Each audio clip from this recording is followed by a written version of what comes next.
Hello, everyone. Hello, hello. Happy Tuesday. We have a new month, a new chance to do things differently than last month, right? The second part of a three-part series of Q1. All right. Hello, everyone. Let me know who is here. Okay. So I hope everyone had a great weekend. This weekend, I had the opportunity to witness my oldest sister marry the love of her life. It was so much fun. Um, I got a chance to go back to Houston, which is always amazing because I get to eat all the good food. Yes, yes, I know. Okay, today we are going to talk about the fear of niching down, why it actually feels so hard, and how to push through it. So, I chose to do this one early on in the episodes of Talk with Tiff because it is oftentimes the biggest obstacle to nurse practitioners launching a practice once they are exposed to the telehealthpreneur protocol, right? The launch protocol. Um, Most practitioners who are not aware of the launch protocol don't know that they should niche down, and so they started up, and then they realize later down the line that they needed to niche down. So either way it goes, um, once you are aware of what a niche is, and that is the best way to have a successful practice, it gets a little bit complicated, right? Like you feel like, okay, wait, I either can't start until I figure out my niche, or wait, I can't keep going until I figure out my niche, right? So I wanted to really dive into this now, because it needs to be solved ASAP so that you can start launching your practice. Okay. All right. Hello, everyone in the comments. Hello, Diana. Hello, Shanika. Thank you for joining. All right. So let's just get right into it. So, why does it feel so hard? Well, it feels hard because choosing one problem for one specific group of people is an unnatural thing to do as a healthcare provider. So, it feels difficult not because it doesn't feel difficult because it's not something you shouldn't be doing. It feels difficult because it's something that we were trained not to do, right? And so we're trained to accept all patients, to help all patients. We can't turn people around, especially if you worked in the ER setting. Like we have to treat everyone, and we treat everyone equally, respectively, etc. So when you tell your brain, I'm still a nurse practitioner and I want to care for people in the capacity of a nurse practitioner, but I only want to serve one group of people and I only want to help them solve one specific problem. Your brain starts to, what do I call it? It's not a spaz, but it like has a tripwire. It's like, da, da, da. No, it glitches. Your brain glitches. It's like, nah, I don't know what you're talking about. That's not what we do. That's not how we're trained, right? So our instinct tells us to keep all the options open. And we feel like that we must do this because if we don't, we have FOMO, right? So if I niche down, I'll lose potential customers or potential patients. You feel like go from if you go from this huge audience of anybody who finds your business being able to say yes and booking an appointment with you, and then you go down to this smaller audience where you're like um excluding people from, you feel like that you will lose customers. But in reality, what's actually happening is you are speaking to everyone, so no one's going to listen.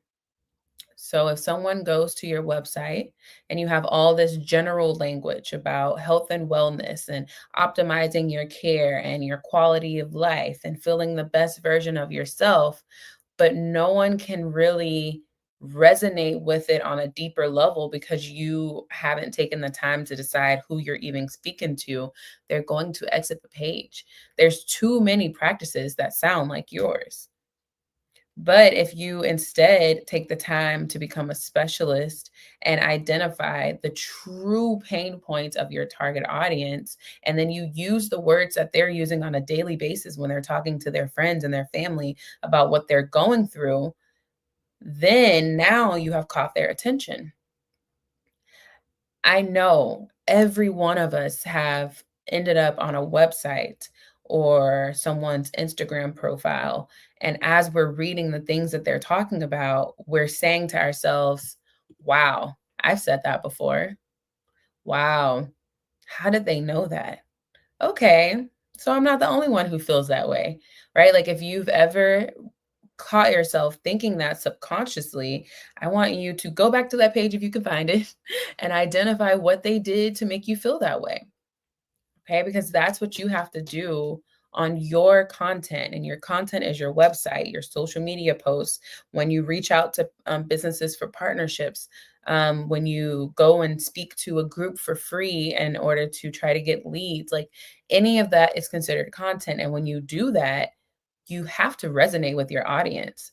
And no one, when I say no one, y'all, no one is resonating with the typical, let me help you become a better you. Let's improve your quality of life. Quality of life is something I used. Like I even used that in 2020 when I launched, and I used it all the way through 2021, 2022, 2023. But if I were to try to get patients right now in 2025, I couldn't use that.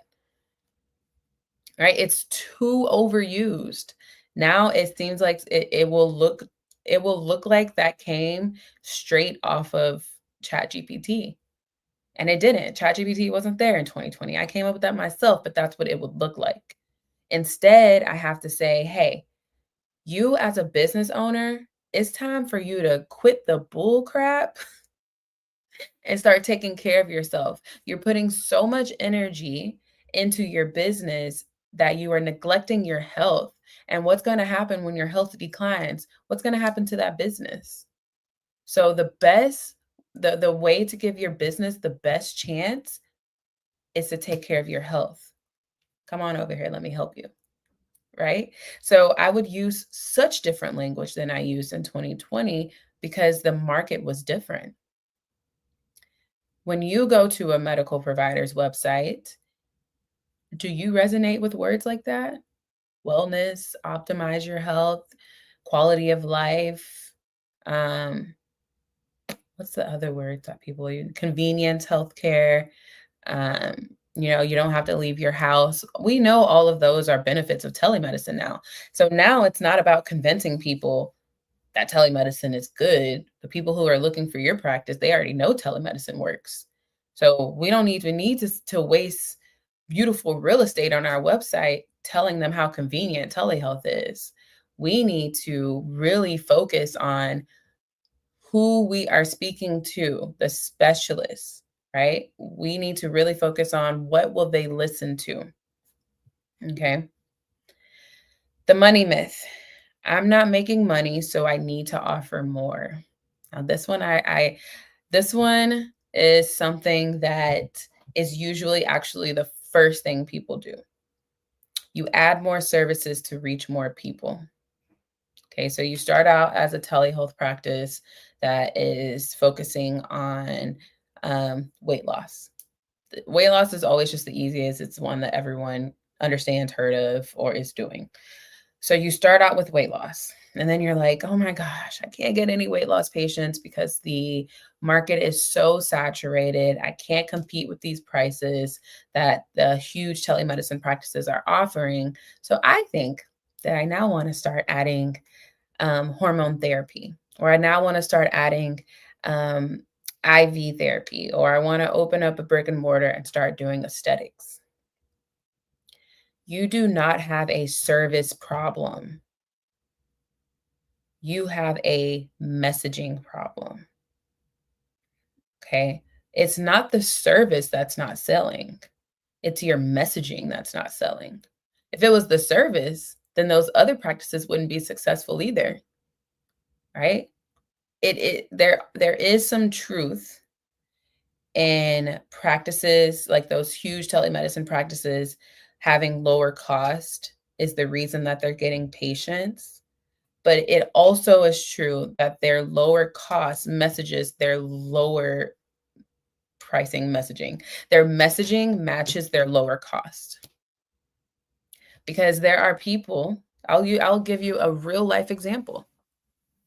One of my patients who I have had in my practice for 2 years, she stopped her medication and then she wanted to come back, and this time she came back with about 2 or 3 of her friends. And she told me, these were her words, "My girlfriend told me that she was taking semaglutide, and when she told me how much it costs, I told her to stop immediately because there's no way that that is the real medication. There's no way that that medication is safe for you. There's no way." Or and then she also said, that's the reason that you're not losing weight. She is the type of person who associated price with quality, right? So my messaging and my practice pushes away, repels everyone who's only looking for a cheap, quick solution. I even say it in my consultation. That is not what this is. If you're looking for somebody who's just going to prescribe you a vial of medication and say, good luck, this isn't the program for you. And I'm okay with us stopping right here. I don't even want to force it. All right. If you're looking for results within 30 days, this is not the program for you. But if you're looking to have a partner in your healthcare, someone that actually truly cares about your long-term outcomes, not just your short-term outcomes, someone who is willing to discuss with you what your day-to-day life looks like and how that could be affecting your resistance to weight loss, someone who's willing to offer you advanced testing and not just the insurance covered testing, because there's so much that we can learn from this advanced testing that could be the reason that you haven't lost weight in the last 20 years. If you're looking for someone like that, then that's what this program is for. But if you're looking for a quick fix, there's 1,000 on the internet. I can refer you about 10 of them real quick. That alone is going to weed out the people who are looking for the quick fix, who are looking for um, just the medication and not a program that the launch protocol teaches you how to build. Okay.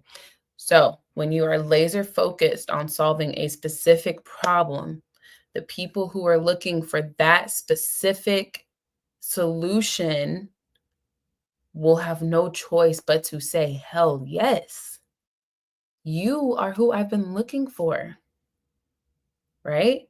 There's some practitioners who have joined us tonight. I'm so used to doing this on my live webinar that have joined us this afternoon who were looking for a solution to starting a telehealth practice. They were looking for someone to help them start a telemedicine practice, and they have found multiple platforms that can help them. But when they decided to join the telehealthpreneur platform, it's most likely because they resonated with my messaging.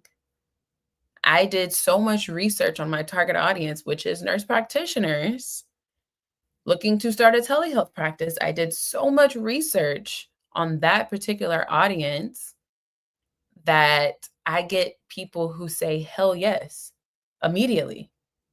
That's what your patients need to do. Okay. Why our brain fights niching. So there's a little bit of science to why our brain fights this so much. Okay. And I actually had to research this because when niching was first introduced to me back in 2021, I fought it. I fought it for 6 to 9 months because I said, ain't no way in the world deciding on one specific group of people and one specific problem to solve for them. There's no way that's how my business will be profitable. Like my brain couldn't wrap around how that worked. It sounded so counterintuitive. It also sounded a little bit too simple to be something that made such a huge impact on businesses. And so, because it was new and not fully comprehensible, it felt uncomfortable. A lot of things that we do when it's new feels uncomfortable.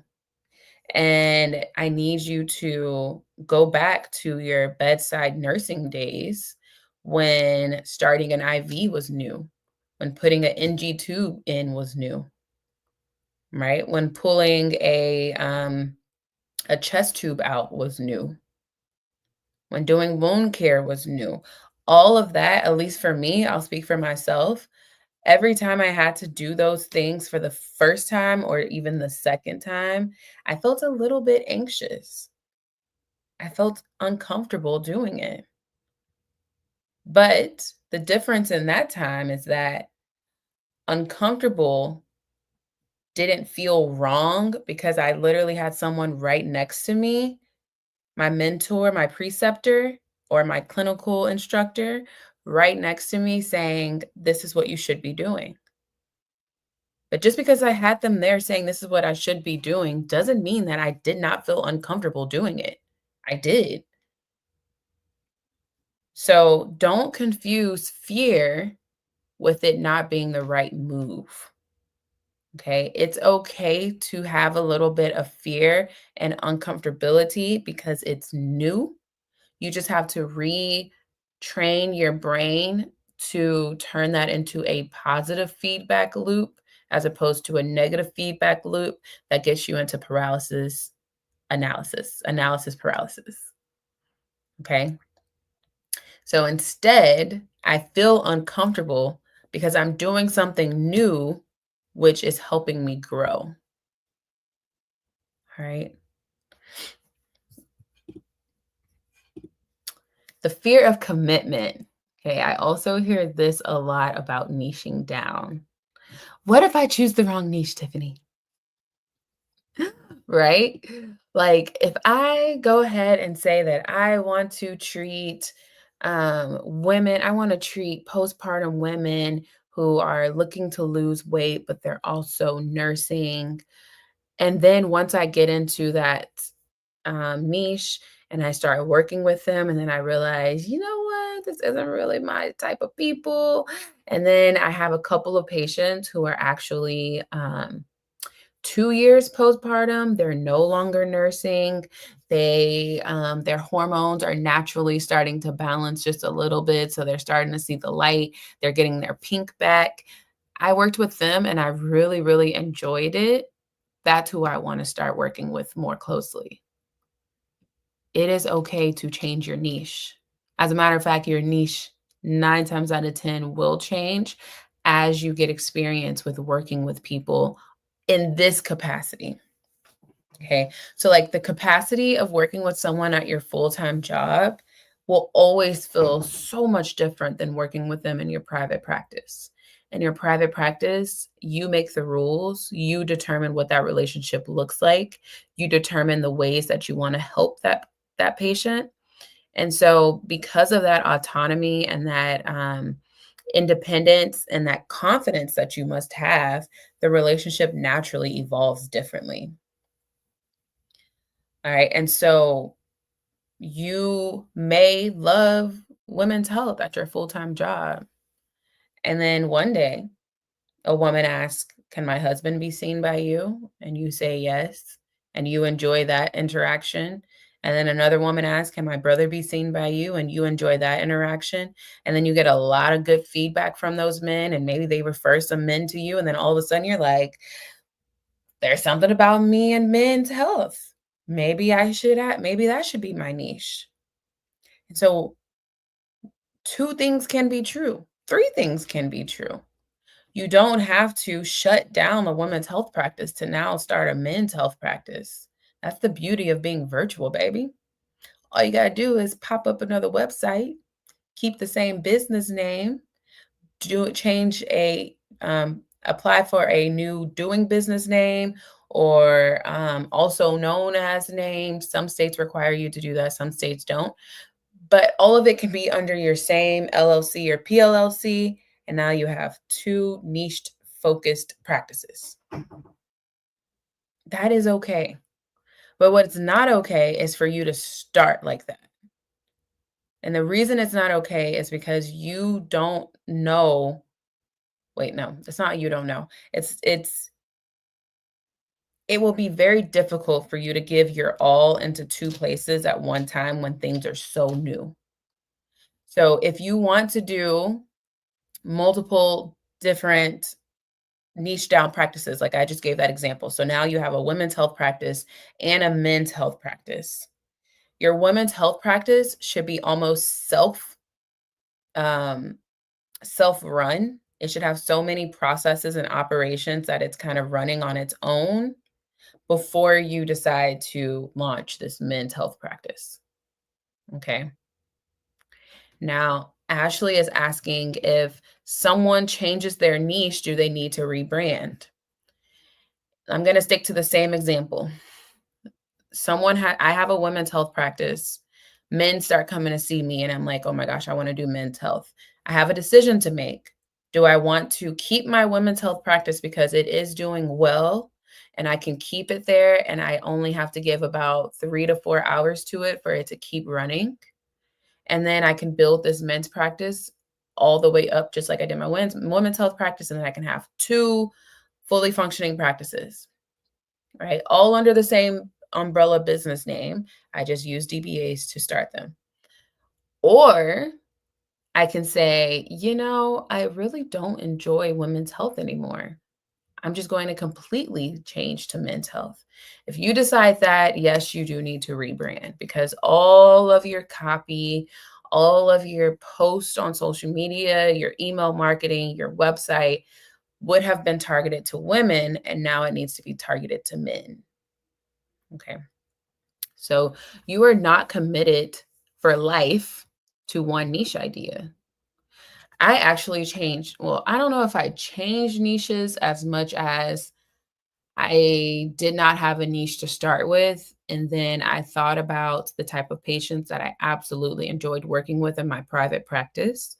I asked them what they did for a living, and I found out they were either CEOs or entrepreneurs. So they were either very high executives in corporations or they owned their own businesses.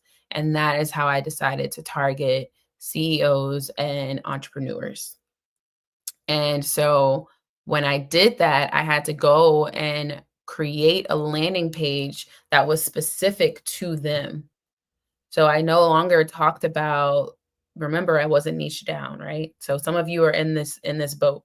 You're not niche down and you need to niche down. So I changed all my language from all that fluffy convenience care, quality care, like living the best version of yourself to really hitting it where it hurts, which is financial, their business, right? So it's like you're giving your all. Like this is the type of language I would use in my emails, my posts, everything.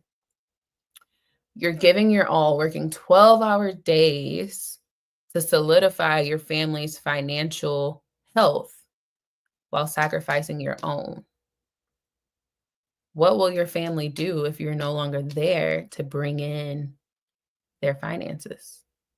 If you are the main provider financially for your home, imagine what will happen to your family when you are no longer there because you neglected your health, right? Hit them where it hurts. Okay? So that's how my language changed, right? That became my messaging. Stop neglecting your physical health because you're too focused on your financial health. All right?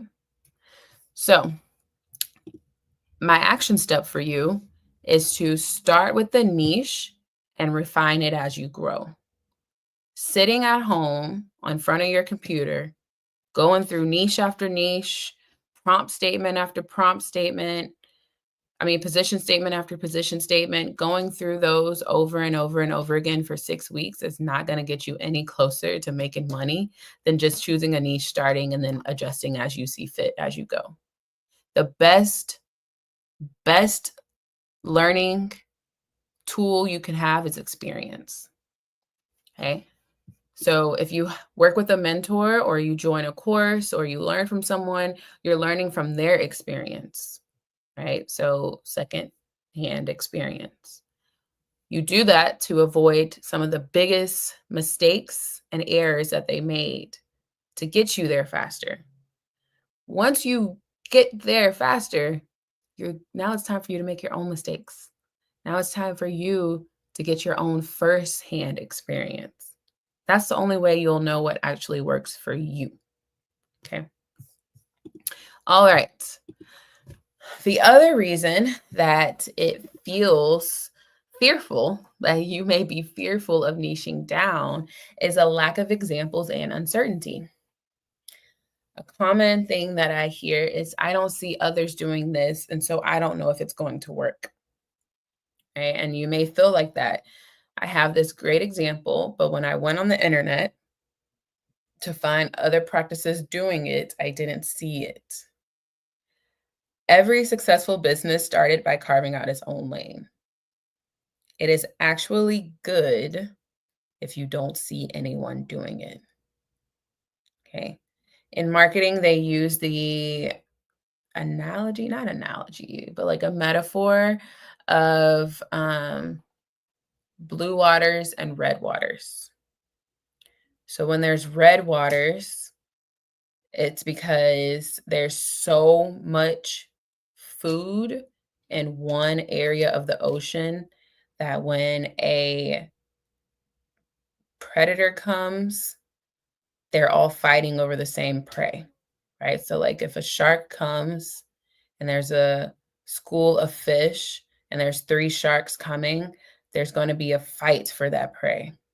So it turns red, the water turns red. Whereas blue water is there's a whole lot of predators, a whole lot of people looking for a solution, and there's only like 1 or 2 preys. That's not going to turn the water red. Okay. So you want to be in a blue water pool, meaning there's not a lot of solutions like yours, if any, because that way when people find you, there's no comparison, there's no competition. You created a lane of your own. All right. So a way to do that, there's 2 ways to do that. One is to look at solutions that are similar to yours, or look at solutions that are like yours that you've thought of, and then break it all the way down. Find the holes in what they have to offer. All right. Read some blogs, read some Reddit threads, go into Facebook. Um, you can look at books on Amazon and read the reviews, and you will almost always find what people are lacking in the most common solutions to their problem. Like, I love this book, but it would have been nice if they took more time to explain XYZ. Is that something you can do? Right? Or I loved XYZ program. Like, let's just say Jenny Craig. I loved the Jenny Craig program. I don't know. Those other ones. What's the Slim Fast? I love Slim Fast. But it would have been great to have XYZ. Is that something that you can offer? Okay. So the first one way to get your own signature program that no one else has is to upgrade an existing solution. Another way to do it is to start from scratch. Now, I will be honest. It is usually easier to upgrade a existing solution and then eventually evolve to a full-blown new solution. And the only way to do that is through experience and identifying what your market truly is looking for after you work with them. Okay, so you look at someone's business or a solution that's similar to one that similar to one that you want to do. Find what they're missing, find what the market is demanding, add that or take away something. Make that one your offer. Do it for a while. Collect your own data to determine what people love, what people have been requesting, and what people hate, and then make a brand new, you can make your very own signature offer. Right? Does that make sense? For those of you who are here, can you let me know if that makes sense? Hello, hello. You can hear this from the beginning. Once it's finished, it'll upload as a recording. Yes, it is being recorded. Hello, Dr. Rubin. Okay, yes, okay, good. Y'all, it's making sense. Perfect. Perfect. Sometimes I can go left a little bit and I'm like, sometimes it's hard for me to paint the picture that I have in my brain for you all to understand. So thank you. All right. Sorry, y'all. When you say yes, it triggers my automation. So sorry about that. Okay. Let's see. So, in conclusion, specificity wins. The more specific you are, the more the people that you can actually help will say hell yes. Okay. When you're very vague, it is so easy to fall into the white noise of the internet. All right. Like, we have lost leverage with our license. And what I mean by that is in 2020, when I started this, just by saying I was a nurse practitioner offering online visits that didn't require you to go into the office and take off of work and find childcare and all the things, I offered that. That was enough. That was enough to get some traction and some attention. Now, everywhere you look up, there's a nurse practitioner launching a practice, telemedicine. So what does that mean? It means if you want to survive in this market, in this business, you have to adjust. And you're going to feel a lot of resistance with what I teach. If you look on my videos, look on my platform, join my webinar, join my email list, you will feel like this is more than starting a medical practice, because it is. If you decide to start a business, you are a business owner, and no business is successful without some type of marketing. And unfortunately, believe me, I wish this was true, but unfortunately, marketing is not just posting on social media. There has to be an infrastructure and an ecosystem behind that post. When I post on social media, I know exactly where people who are interested in what I said, I know exactly what their journey looks like after I post that. Right? And it does not look like them paying me money. It doesn't look like them enrolling into my course. And then when I have my practice, it doesn't look like them immediately booking a consultation. There's a journey, there's an ecosystem and infrastructure that you must build in order to take people from that post through all of these different steps to finally be ready to book with you. All right. And so if you are trying to get 20 million people in your state to book with you, your chances are very, very low. But if you're only trying to get 500,000 people because you've narrowed down your niche so much to book with you, your chances are a bit higher now, right? So try your best to become specific and not vague in your marketing, in your content, in your post, in your emails, on your website. Imagine the patient in front of you. It's called a patient avatar. Imagine them from what they're wearing, what they did this morning, what their role is in their family, what their role is at their job, how they grew up, what they worry about at night in regards to this problem. You need to imagine them, and then what would you verbally say to them? Not try to make it all formal and fancy and professional.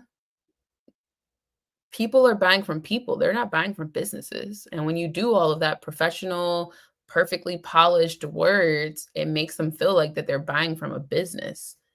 And when I say buying, that's what an appointment is with you if they're going to pay for your services, right? So they want to feel connected. There is a reason that personal trainers that do not hold master degrees and that does not hold a master's of science in nursing or a doctorate in of science in nursing, that does not have the ability to diagnose, prescribe, and treat, a health coach who does not have the ability to diagnose, prescribe, and treat, and life coaches who do not have the ability to diagnose, prescribe, and treat. There's a reason that they get paid thousands of dollars from people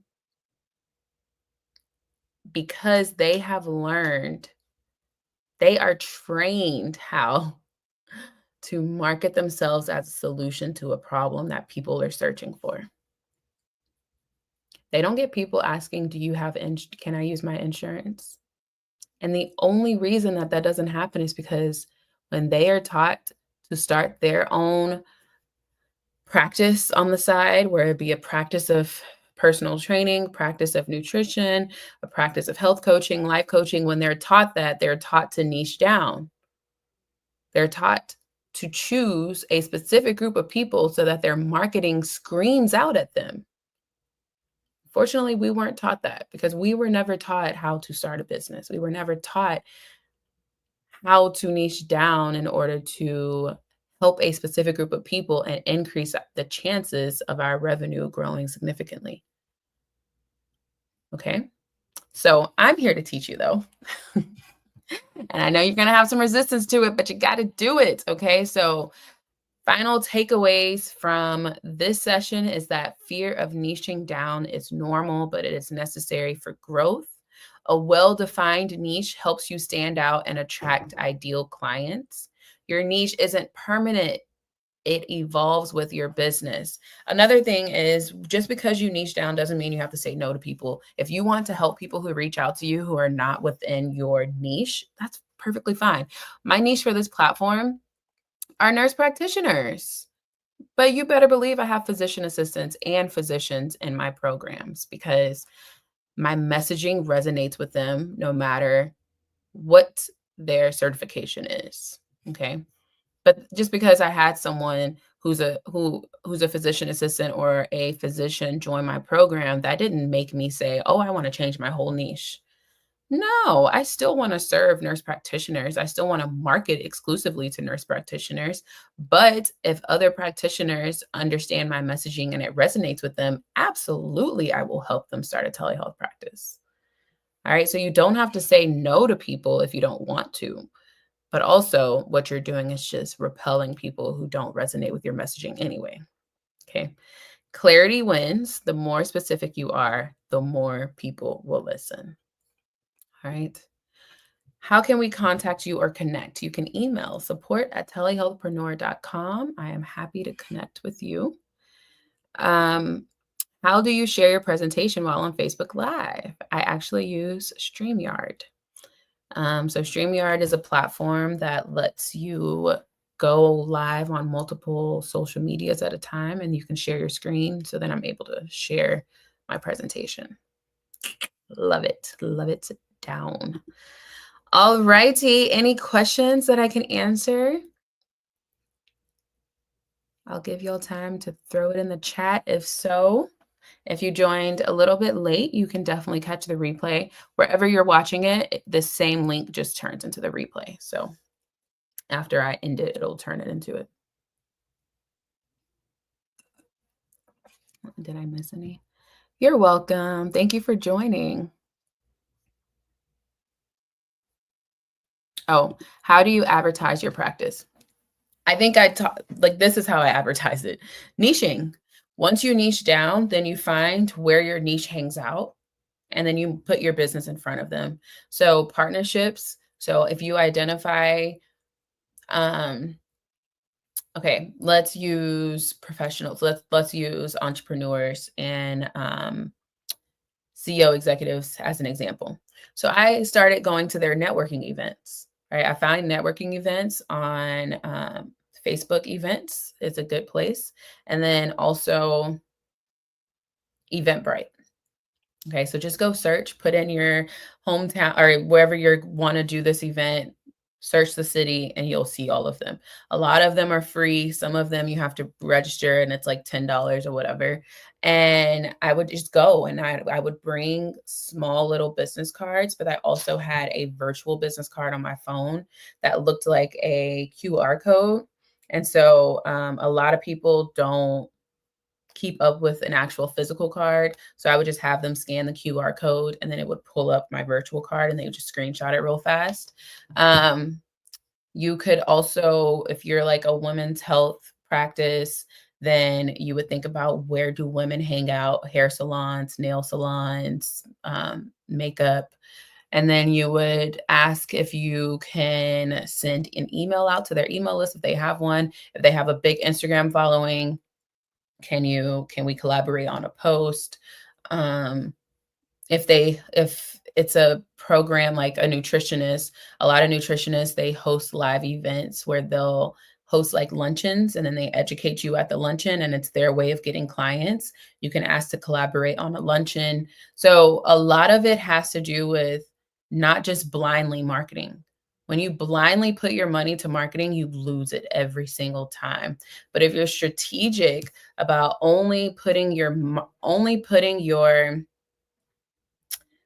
if you're strategic about only putting your business in front of people that you can actually help, now you are decreasing how much money you're spending and you're going to get a higher return on your investment.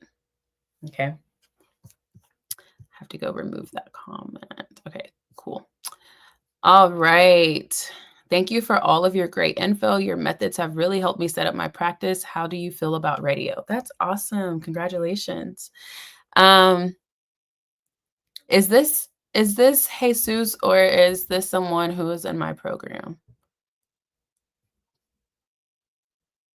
So radio, I'll talk about it because I want to know if this is who I think it is. There's someone in my program who's done a radio ad recently and it worked well for her.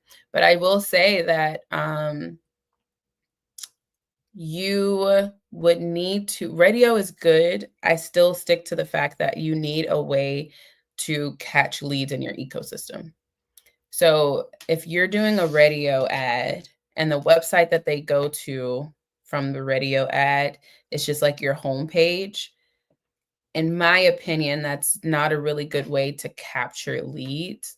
You would need to create a web page, a landing page specifically for that ad that gives them a whole lot of information and then whatever the call to action is immediately after. Because if you go to your homepage and you have all these tabs that they have to look up, but your ad was about one specific service, there's going to be some confusion there, you know? So with any type of marketing, you need to have a clear direction for people to go to after they discover you. So like when I do podcast visits, I always have a specific offer for that audience. So I will create a small package for free to give to them. And then I give this specific link to the podcast. And then I have a specific email series to go with that link. And what that does is it's like the messaging is connecting that podcast to my offer. So now they feel like, okay, she's talking to me. Right. So it's like all these things that's part of the perfect patient's journey, which is one of the protocols. I mean, one of the pillars of the protocol is you have to really think through after someone finds out about your business, what happens next? And if you know what happens next between them finding out about your business and paying you money for a visit, you will lose them every time. All right. So there's a formula that you should follow to get people to actually become paying patients. Would you recommend networking events closer to a launch date? I recommend them straight out the gate. First of all, your first couple, you're going to feel so awkward and not talk about your business that you need to go ahead and get them out the way. Yo, I took my best friend to my networking events because that was her jam.